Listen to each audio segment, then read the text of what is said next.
Tá me esperando na janela, ai, ai. Não sei se vou me segurar.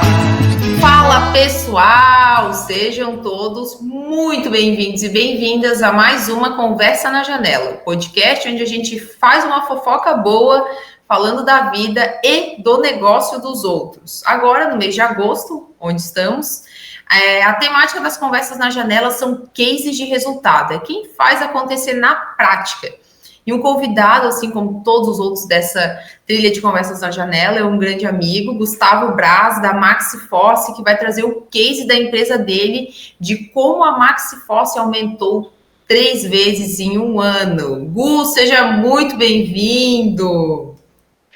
Lari, muito obrigado. Primeiramente, agradecer aí pelo convite, participar na trilha com o Caio e o Lucas, é um grande peso, né?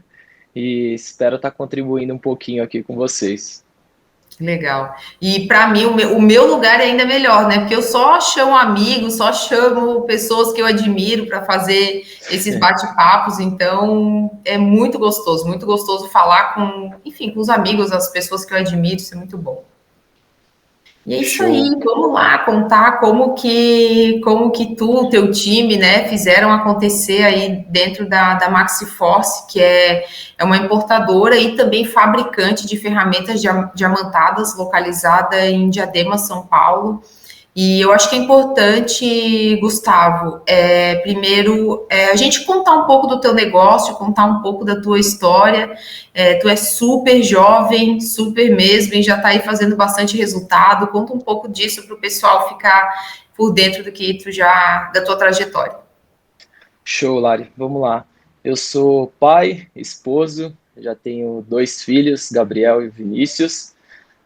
Sou fã de esportes, futebol, enfim, todos que você possa imaginar. E como empreendedor, estou na frente do negócio da minha família, que, como você já disse anteriormente, é uma importadora e indústria de ferramentas para material de construção. Nossa família já tem essa veia empreendedora desde cedo, então é meio difícil contar a história do negócio sem contar a história do meu pai, né? Legal. Então, desde os 11 anos, ele já tem contato ali com vendas, ele comprava e revendia doces e tal. Acho que isso aí dava conversa para um outro podcast. Poxa, mas é legal gigantesco. também, é legal, que depois a gente vai contar como tu fez esse resultado e saber de onde começou, é muito bom também. Então, meu pai fundou a empresa já tem 28 anos, desde pequeno eu já estou trabalhando lá, e como CEO e diretor comercial da empresa, eu já estou trabalhando há 4 ou 5 anos agora.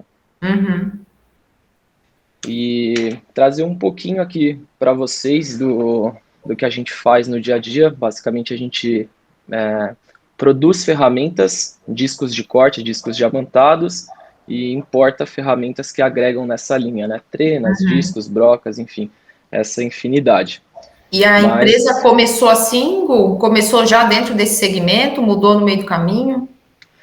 Quando meu pai fundou, era uma indústria de ferramentas para diamantadas, e em 2011 ele resolveu pivotar o negócio e colocar uma importadora dentro do grupo.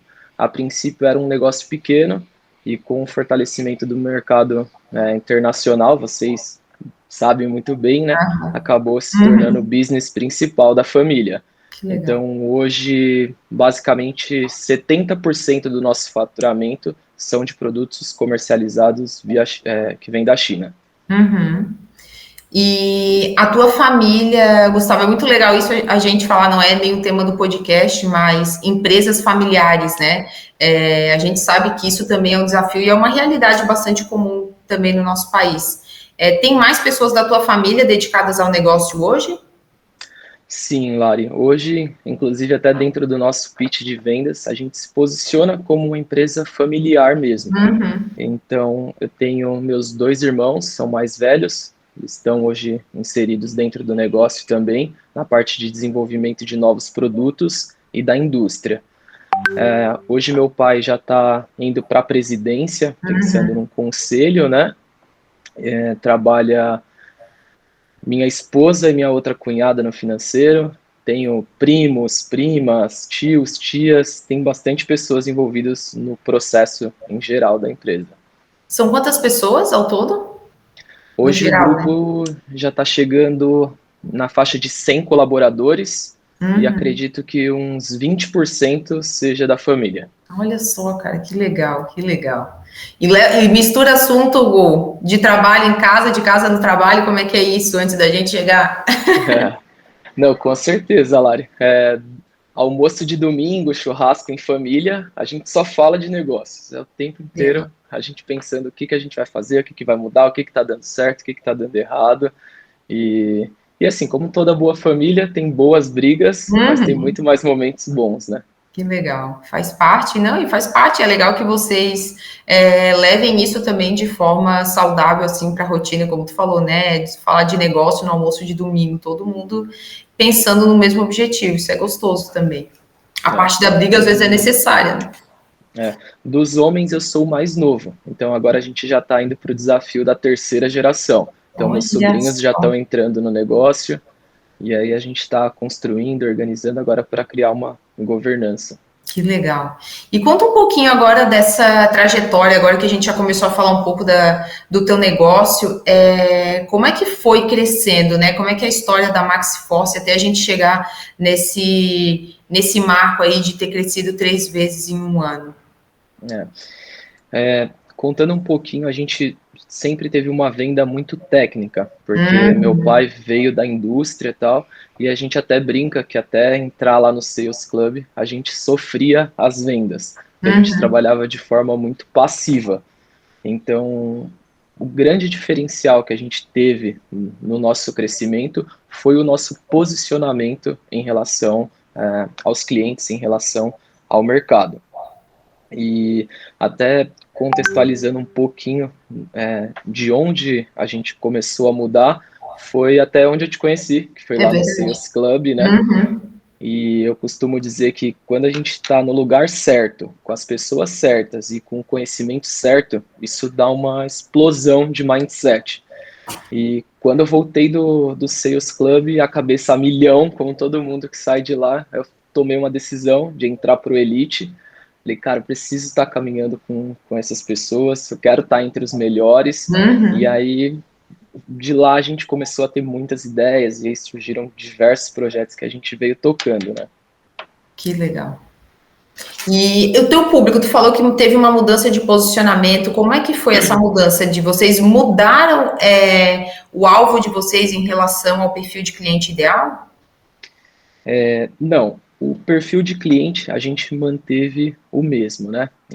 Eu acho que o ponto-chave do que a gente mudou na empresa foi relacionado à cultura.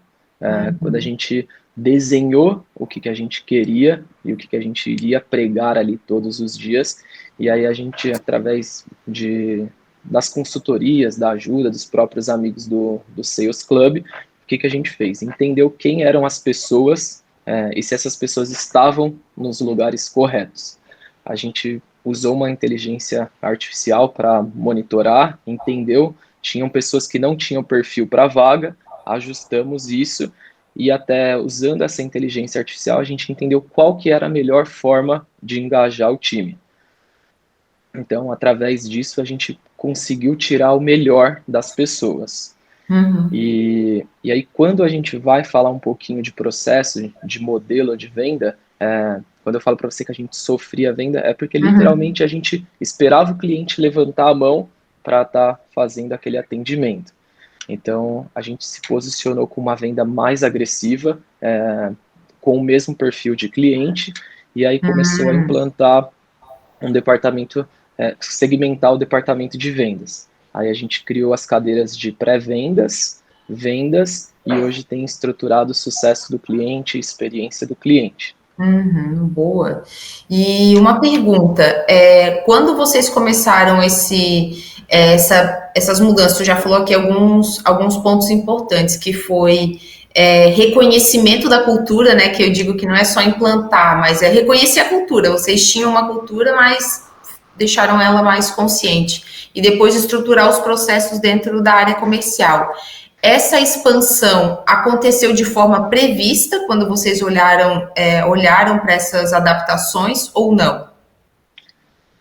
Lari, foi um grande desafio. mudar a cultura da empresa, porque a gente já vinha há 25, 26 anos trabalhando de uma forma, então quando a gente planejou essa mudança, foi algo muito difícil.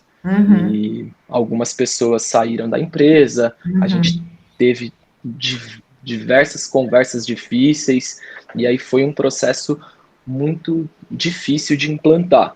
Então eu falo que ainda não está 100%. A gente continua trabalhando, mas dentro do planejamento a gente tem cumprido o que a gente está se planejando.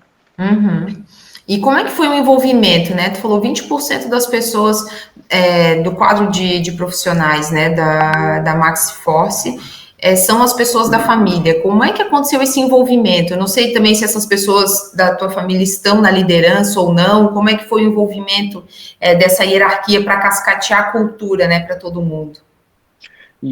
Isso foi um assunto bem difícil, até porque quando a gente vem trabalhando, a gente está acostumado, então quando a gente fala em mudanças, aquilo automaticamente gera um desconforto. E eu precisava ter o apoio do meu pai, que é o presidente da empresa. Falei, cara, eu vou primeiro nele, se ele comprar a ideia, vai ficar muito mais fácil para cascatear isso. E aí eu lembro até hoje que eu estava lá na imersão do Sales, liguei para o meu pai e falei, pai, estou aqui para fechar uma consultoria durante 1 ano e se você não pagar, eu vou tirar do meu bolso. Eu deixo de trocar de carro, mas eu acho que vale a pena, eu vou me dedicar e vou fazer isso. E aí quando eu voltei para a empresa na segunda-feira, eu falei, agora eu vou ouvir o que ele tem para me dizer. E aí ele falou, nossa, fiquei muito feliz com a sua atitude, com o seu posicionamento, você tem o meu apoio, então conta comigo para essas mudanças que você vai se planejar aí para fazer.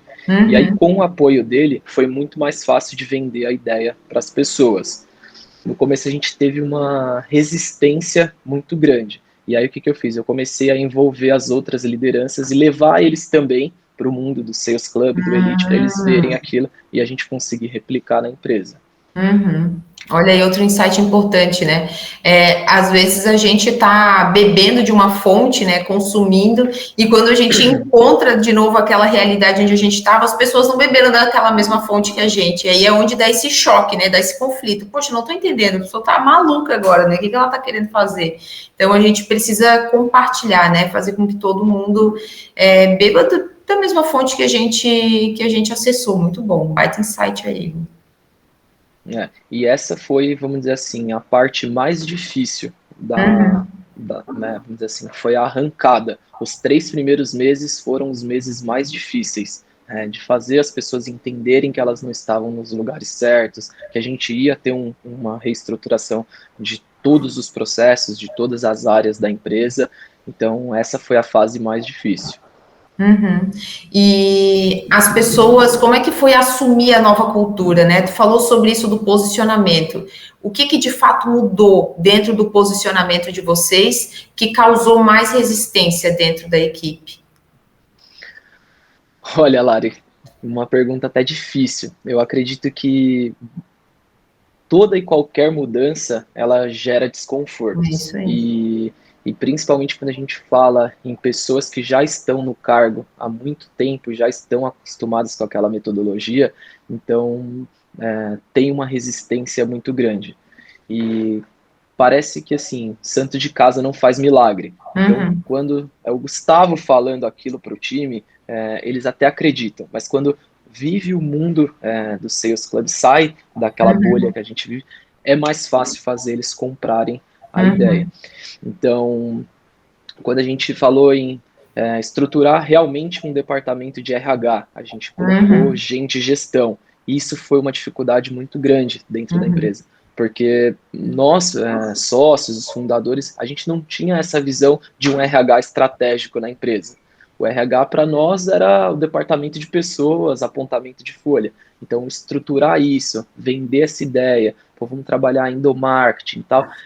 Essas ações do dia a dia causaram muitas brigas ali, e hoje, a gente olhando para trás, valeu a pena cada uma dessas brigas.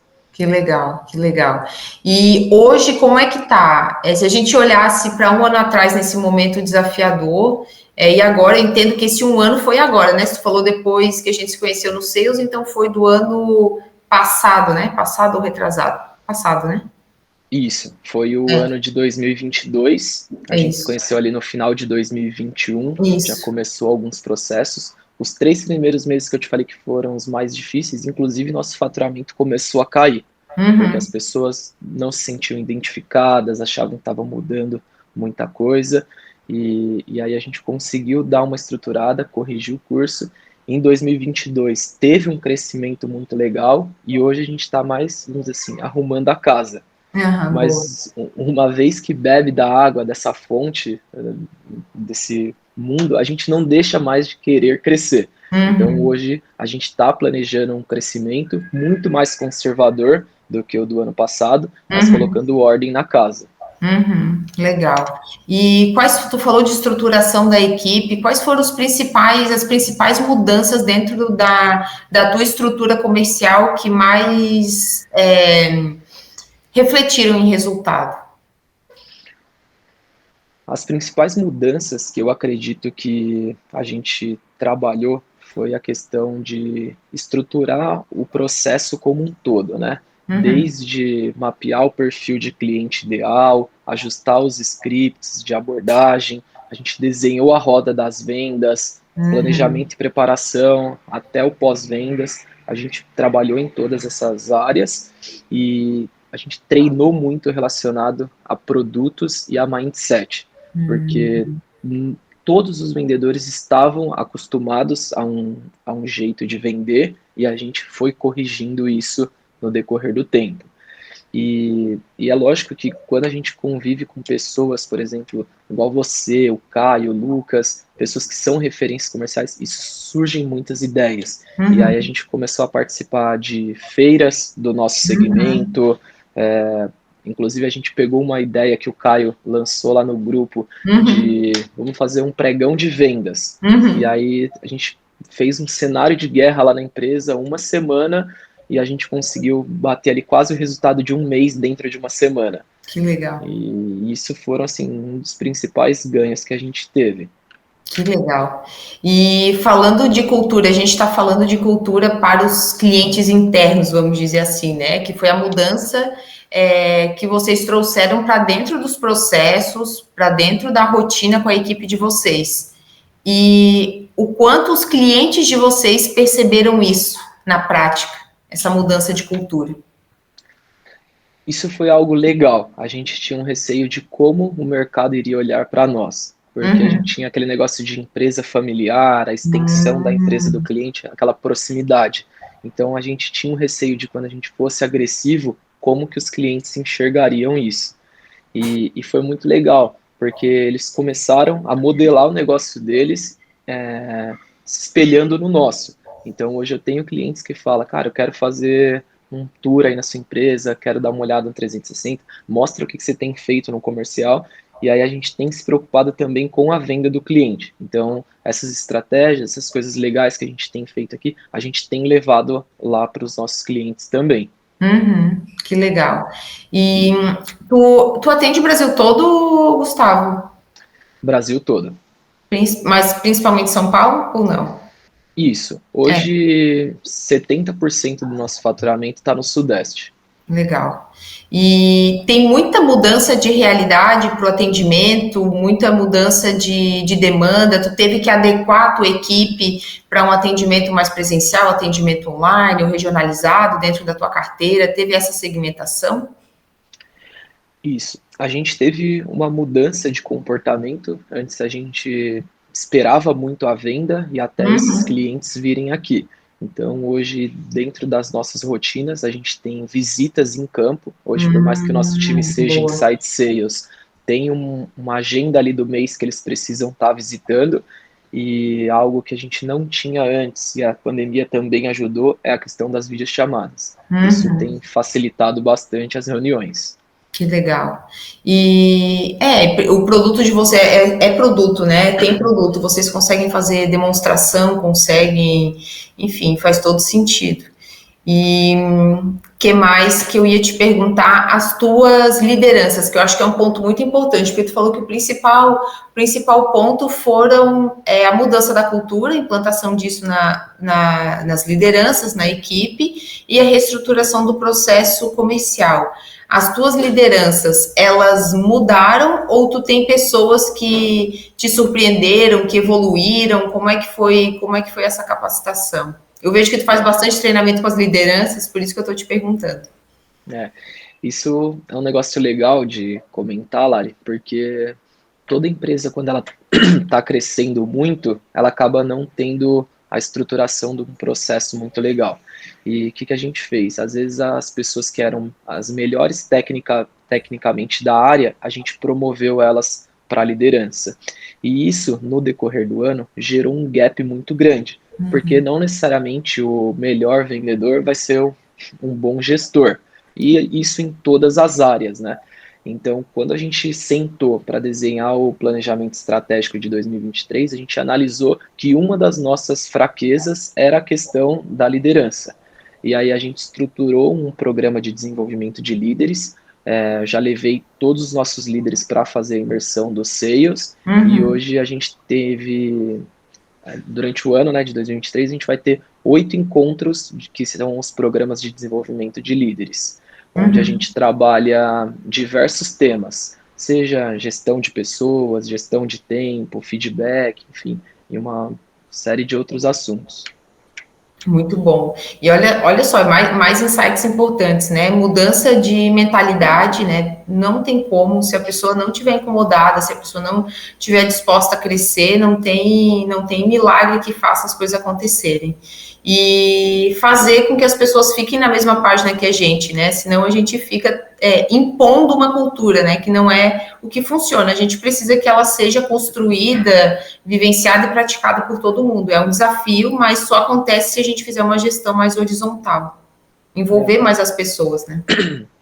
E o Gustavo Mota, o nosso amigo lá do Sales também. Já teve aqui também. Ele tem uma frase muito legal e que a gente levou lá para a empresa, né? Quando foi começar o treinamento de líderes. Que a gente pode ter até pode ser até o mesmo CPF no final do ano, mas não pode ser a mesma pessoa. Então, a gente está num crescimento e praticamente triplicamos o faturamento da empresa em um ano. E aí a gente olhou para os líderes e falou, cara, vocês aumentaram a capacidade de vocês 3 vezes mais? Quanto que a gente se preparou para isso? Então agora a gente vai precisar correr atrás desse gap e tá planejando os próximos passos, né? Que legal. E uma pergunta intrigante, vamos lá. Tu passou aí por uma jornada de já mais de um ano, né? Entre mudança de cultura, mudança de processo comercial, envolvimento de adequação do atendimento do cliente, RH, treinamento das lideranças, são insights bem importantes aqui que tu trouxe para, enfim, acho que para qualquer negócio que queira sustentabilidade nos resultados. Mas se tu olha para esse processo, desde quando tu começou, desde quando tu chamou o teu pai para essa conversa, tem alguma coisa que tu já aprendeu que não faria de novo, não faria dessa forma dentro desse teu processo de mudança? Olha, Lari, aqueles 3 meses iniciais que eu comentei com você, eu tentei fazer tudo muito sozinho. Falei, não, eu vou levar isso aqui na base da força. E eu tive um grande aprendizado que sozinho eu não ia conseguir fazer algo grande. Então, quando eu envolvi as demais lideranças e a gente apresentou o projeto, eles entenderam, compraram aquela ideia, foi muito mais fácil para cascatear aquilo para toda a empresa. Boa. E o que tu aprendeu assim, ó, isso aqui deu muito certo, mais do que eu imaginava, faria de novo? Você fala em estruturação de processos? Isso, dentro desse teu processo de mudança de cultura, né? O meu marco é a tua conversa com teu pai. Vou chamar meu pai para o envolvimento aqui, desde aquele momento para agora. Eu acho que a grande mudança que a gente fez na empresa, que hoje a gente colhe resultados, foi a estruturação de um departamento, primeiro, de gente gestão. Porque quando a gente começou a cuidar das pessoas e conseguiu colocar as pessoas nos lugares certos, a gente começou a ter muitos resultados. Então eu acho que a base para qualquer e todo negócio são pessoas. Uhum. E a partir disso a gente conseguiu ter os frutos aí. Boa. Principalmente numa área assim tão técnica como tu falou, né? As pessoas vão se especializando tecnicamente e muitas vezes se desconectam, né? Da cultura, do propósito, de uma visão de longo prazo. Se vocês olhando para isso não cascatearem, como a gente falou, para dentro de toda a equipe, de toda a rotina, as pessoas perdem essa visão, elas se desconectam muito facilmente disso, porque a rotina é muito operacional, é muito técnica, né? Então, muito importante. Exatamente. E o teu último filho nasceu nesse período, não foi? Ele é pequenininho, né? Isso, ele tá com 1 ano agora, o Gabriel. Então, mais desafio. O E Caio também, a gente conversou com ele na última conversa na janela, ele falou, olha, bater meta é difícil, mas bater meta com recém-nascido em casa é mais desafiador ainda. é verdade. Esse é um ponto, Lari, que eu sou muito grato, porque minha esposa ela me dá um apoio muito grande. Então, por mais que a gente tenha todos os desafios de ter um bebê em casa, ano passado a empresa estava literalmente sendo construída novamente. Então, eu tive esse apoio por parte dela. É lógico que em determinados momentos da vida a gente acaba priorizando uma coisa ou outra e depois vai encontrando o equilíbrio, né? Mas foi algo que não foi tão desafiador ali para mim, o nascimento dele dentro desse ano de crescimento. Que legal, que legal. E é importante porque a tua família está perto, né? Então a tua realidade de família e negócios tá super conectada. Muito Isso. bom. O meu filho mais velho, contrariando o que o Conster sempre fala, quase todos os dias ele fala que o sonho dele é ser vendedor. Olha só! E a gente tem um mini vendedor aqui em casa. Então, Que sempre que legal! vem os convidados para um churrasco, um jantar ou qualquer coisa do tipo, ele sempre está tentando vender alguma coisa, falando que Olha, criou um negócio. Então já que tá, a legal. terceira geração aí já está garantida. Já está garantida. E vendas movem o mundo. A gente é suspeito para falar, mas eu acho muito importante estimular essa cultura de vendas nas crianças, né? Isso, eu cresci dessa forma também, os meus pais estimulando isso, né? Me intrigando. Eu vendia pedra, picolé, gelatina, sei lá, de tudo assim na frente de casa. E faz muita diferença, né? A gente aprende comunicação, posicionamento, tomar o nosso espaço, né? Enfim, é muito legal mesmo. O que mais, Gu? Tem mais algum ponto aí super importante dessa trajetória aí de triplicar de tamanho em um ano que a gente não tenha dito, que seja importante da gente trazer? Claro, uma coisa que foi muito legal, também foi um divisor de águas na empresa, foi a questão dos eventos, das feiras, né? Então, quando a gente foi para a primeira feira, a gente foi até um pouco antes ali em 2020, 2020, se eu não me engano, foi a primeira feira que a gente participou e a gente tinha aquele modelo de esperar o cliente. Então, já no ano de 2022, quando a gente foi para as feiras com um novo posicionamento, isso teve um resultado muito expressivo. Nossa venda hoje ela é muito recorrência. Então, dificilmente entra um cliente no funil da empresa e ele vai sair. Então, quando a gente foi para esse modelo de venda agressivo na feira, a gente conseguiu captar muitos clientes. E aí a gente conseguiu aumentar significativamente o faturamento Olha nos só. meses pós-feira. Principalmente porque o investimento, a gente também vai bastante em feira, o investimento em feira é alto, né? Envolve deslocamento de equipe, muda a rotina, investe na feira, se posiciona. Se não for com uma estratégia planejada para ter resultado na feira, a gente perde grana, perde energia da equipe, né? E quando a gente fala em feira, é algo que o mercado sempre vê como algo tipo assim, eu estou expondo os meus produtos, uma boa parte das pessoas vão lá para comer, beber, se divertir. E aí a gente adotou um modelo agressivo, onde a gente tem meta de abordagem, meta de fechamento de novos clientes, meta de propostas. Então a gente colocou ali a área de Ops dentro no background da feira, para ficar olhando como que está a performance do time. E isso mudou completamente o jogo. Muito bom, muito legal. Baita insight, muito bom mesmo, Gu. O que mais? Vamos lá. Tem mais coisa aí, mais segredo para a gente contar? Olha, Lari, de segredos não tem muito, né? Eu acho É verdade. que é algo até meio clichê, mas É as verdade. pessoas mudam o jogo. E quando a gente conseguiu engajar o nosso time, eles comprarem essas ideias, acreditar de fato no propósito, faz a diferença. Então, eu acho que não tem nenhum grande segredo. Eu acho que no dia a dia ali, no jogo, é você ser humano, tá engajando as pessoas, saber como tirar o melhor de cada um do seu time, porque sistemas, tecnologia, tal, isso são meios de você potencializar. Mas eu acredito muito que a gente está trabalhar o mindset das pessoas é onde a gente vai conseguir vencer o jogo. Boa, já prevejo um recorte dessa baita fala aí. Muito bom, mas é isso. A gente brinca que é chover no molhado, mas que é uma linha muito tênue entre a gente fazer isso certo e não fazer, né? Porque no dia a dia é muito difícil. A gente se envolve na operação, a gente tem sim problema para resolver, a gente entra num redemoinho e a gente precisa estar cuidando, estar sempre olhando para o hoje, mas com uma visão de longo prazo para poder cuidar das pessoas. Senão a gente se desconecta, né, dos nossos objetivos, e se a gente fizer isso, a equipe também vai se desconectar. Então, tem que cuidar de gente para ter resultado. E é isso aí, Com muito bom. certeza. É muito melhor crescer todo mundo junto, né? Tu trouxe esse insight aqui também. Sozinho é muito mais difícil. Muito mais difícil. E aí, Igor, como é que as pessoas te acham? Como é que as pessoas acham a Maxi Force? Deixa os teus contatos aí também.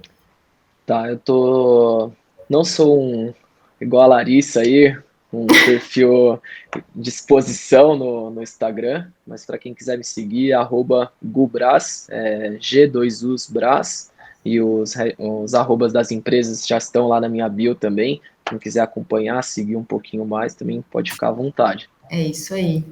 Um grande case, e é muito legal tu trazer a história da tua família, ver as gerações aí participando, outras pessoas, né, da tua família participando do negócio, ver o quanto tu desafiou uma cultura, né, extremamente tradicional, não só por ser uma empresa familiar, envolver, né, a própria cultura da família, mas dentro do teu segmento. Então, baita história mesmo, acompanhei teu crescimento, parabéns de coração.